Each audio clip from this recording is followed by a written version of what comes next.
I am Ferdinand Marcos, and I am the President of the Republic of the Philippines. I stand today on behalf of 110 million Filipinos. Hi everyone, hello universe, it's me again. Nako mga kababayan, ito, mayroon tayong info, update sa inyong lahat. Abangan po natin ito mga bes. Sabi nga ng iba, ay mahirap daw hagilapin si Atong Ang. Talaga ba?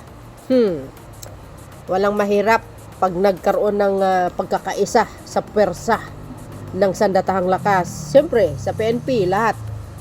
No? Siyempre, sa mahal na Pangulo, nakasubaybay po yan. Shout out sa mga Marcos Loyali supporters, Filipino and OFW. Ayan, meron tayong info guys. Ayan, kapabasok lang. Sabi po dito ng Abanti, basahin po natin para kumpleto, detalyado. Shout out again sa inyong lapo. Yung, ano bang sinabi? 40 tips sa kinaroroonan ni Atong ang dumagsa sa CIDG hotline. Magkano ba yung patong niya? 10 million ano? Sabi nga ni Secretary Remulla, John Vic, baka madagdagan, pero I hope na itong 10 million ay talagang legit yan, OG, ika nga mapunta sa totoong nakadiscovery para magagamit niya din. January 26, 2026. Naku, may commercial pa talaga. So yun mga kababayan, para kumpleto detalyado, nakatanggap na ang Criminal Investigation ng Detection Group, which is ang CIDG, nangaabot sa 40 tips o impormasyon simula ng ilunsan ang hotline para matukoy ang kinaroroonan ni Atong Ang. Baka nasa bundok yan, tinago sa yungib, para hindi madiscover. Pero alam nyo, kahit saan ka magtago, ako, mga kababayan, naniniwala po ako sa gumawa ng mundong ito, which is ang ating Panginoon.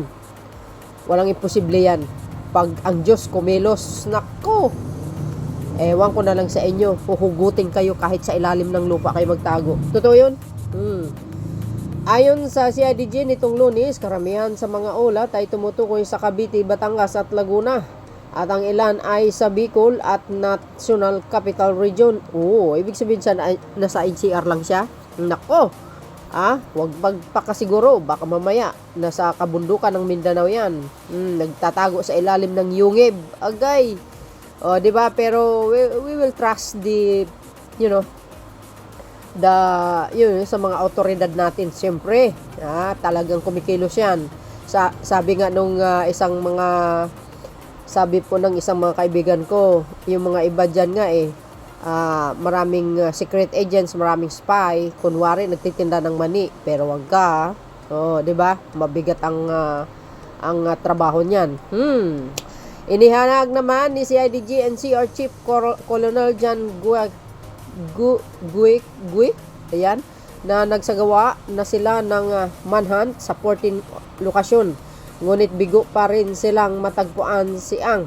Sabi ni Patidungan, mga kababayan, yung whistleblower niya, baka nakalabas ng bansa. Who knows, hindi natin alam. Pero sabi po ng immigration, wala pa naman po record na nakalabas si Atong Ang. Kahit sabihin mo guys na gumamit ng ibang pangalan, sa mukha naman, di ba kilalang kilala? Di ba mga kababayan? Obvious na obvious ba?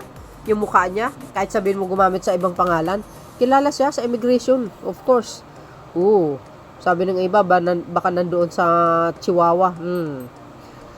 Well, maraming spekulasyon mga ganung klaseng mga, mga balita. Okay, nako.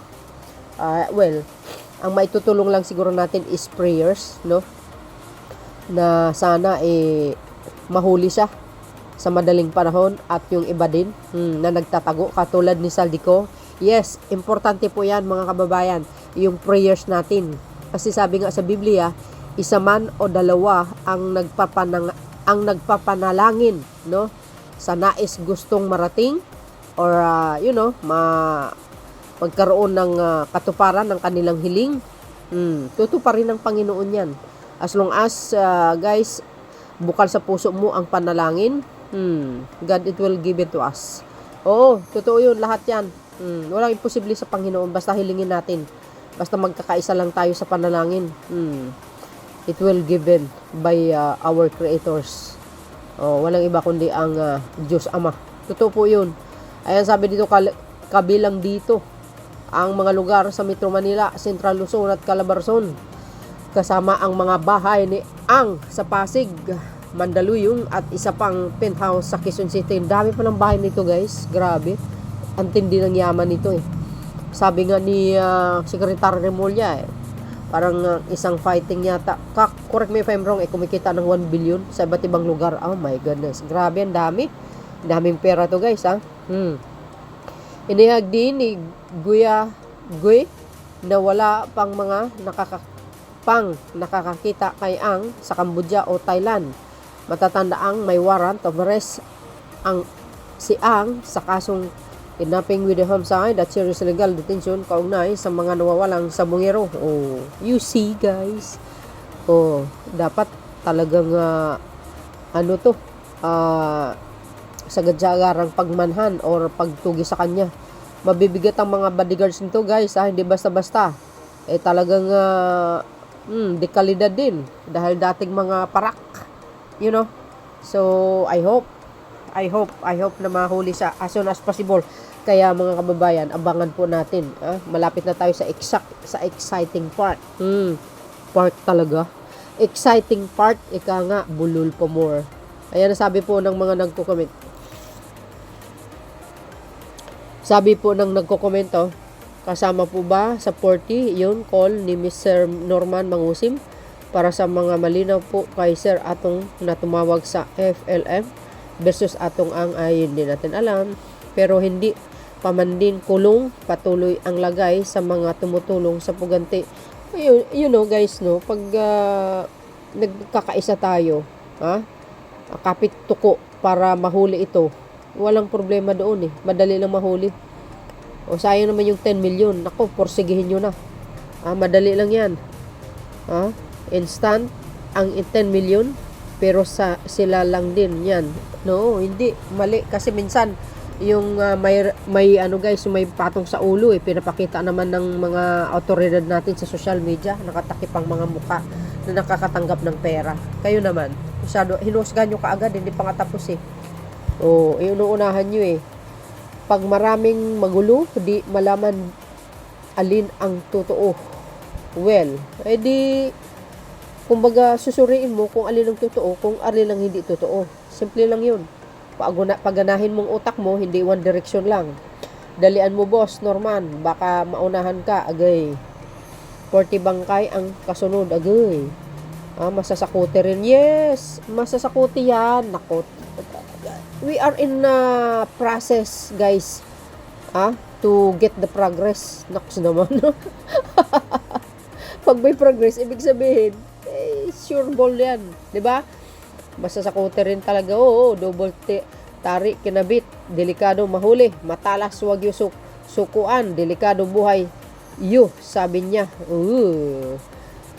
Kahit ba naman anong klaseng talim ng tari yan, kung nakatutok sa iyo ang pinakadulo ng baril, sigurado one day 1-8 ka lang. Totoo yan. Words ng papa ko yung guys. Oo. Di ba? Uulitin ko. Sabi nga, matalas yung tari. Gaano katalas ang tari? Kung ang nakatutok naman sa iyo yung dulo ng baril, sigurado one day 1-8 ka. Ganon lang kasimple yun. Reveal agad kung saan para pagpunta nyo, nakaalis na. Para hide and seek sila. Press con pa more. No, hindi. Ganun talaga. This is, guys, social media. You know, social media cannot, you cannot hide a few feedback or news from somebody else. Natural, they need to post it again, fastly or instantly. Kasi yan kumbaga, alam niyo para mayroon silang ibalita. Gano'n naman talaga, importante yun sa isang mga nagpo-post tulad ng Abanti, ABS-CBN, GMA. Kailangan nila yun Hindi mo sila mapipigilan. You cannot control the guys, sa social media. Wala na po tayo sa 1960s, 70s, 80s. We are in 2000 years. 2000 years. Sabi pa, try nyo kaya tanungin lahat ng naging karelasyon niya. Oo nga eh. Si Sunshine Cruz, di ba? Or si Greta. Pwede rin yun. Goes.